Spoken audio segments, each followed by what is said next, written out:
잠언 1장에서 9장까지는 지혜의 본질에 대해서 다루었다면 10장에서부터는 구체적인 지혜자의 삶에 대하여 이야기를 하고 있습니다.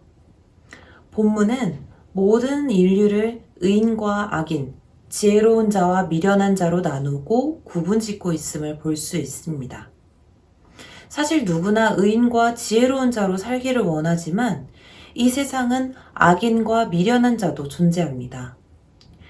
중요한 것은 모든 악인과 미련한 자들이 스스로 악인이나 미련한 자를 목표로 살고 있지는 않다는 것입니다.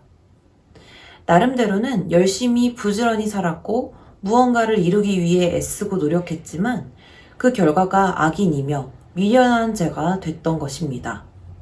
무엇이 사람을 이렇게 나누었을까요?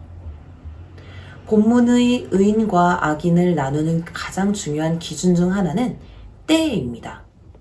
손을 부지런히 놀려야 할 때가 있는 것이고 부지런히 거두어야 할 때가 있었으나 그 때를 분별하지 못하고 게으르거나 자고 있으면 부끄러움을 면치 못하게 될 것을 말하고 있습니다. 그런 인생의 때는 인간이 스스로 알 수 있는 것이 아니라 하나님께서 알려주십니다. 그래서 지혜로운 자는 때와 시기를 알려주시는 하나님의 음성에 귀를 기울여야 하는 것입니다. 또한 오늘 본문은 재물에 대해 말씀하고 있습니다. 재물은 인간이 삶을 영위하는 데 있어서 반드시 필요한 요소 중에 하나입니다. 그러나 중요한 재물이라고 할지라도 그것의 중요성과 그 특성을 잘못 이해할 때는 오히려 인간의 영혼을 파괴하는 무서운 요소임도 잊어서는 안 됩니다. 저자인 솔로몬은 불의의 재물은 무익하여도 공의는 죽음에서 건지느니라 고 말씀하며 재물과 의의 관계성을 설명하고 있습니다. 그는 여기서 재물이 의와 관계할 때는 죽음까지도 건지는 특성이 있지만 불의와 관계할 때는 인간에게 아무런 유익이 없는 것임을 교훈해주고 있습니다.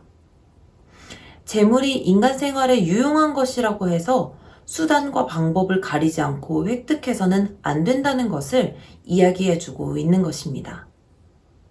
불의한 방법으로 획득한 재물은 인간에게 아무런 유익이 없습니다. 그 첫 번째 이유는 그것은 타인에게 고통을 주기 때문입니다.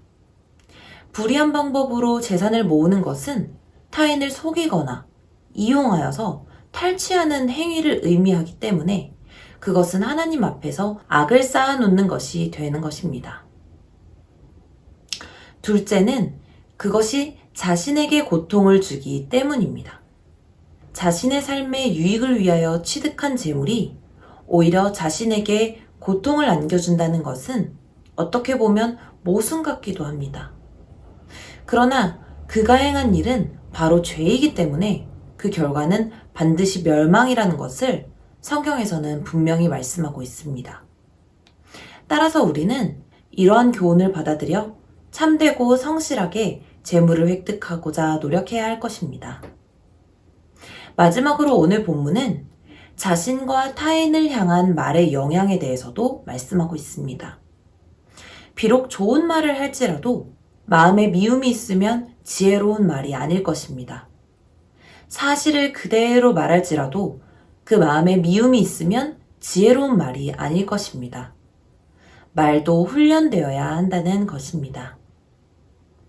오늘도 잠언의 말씀을 통해 참된 지혜를 얻고 하나님의 공급하심으로 줄이지 않으며 생명의 샘과 같은 입술로 꼭 필요한 말을 하는 우리 모두가 되기를 주님의 이름으로 소망합니다.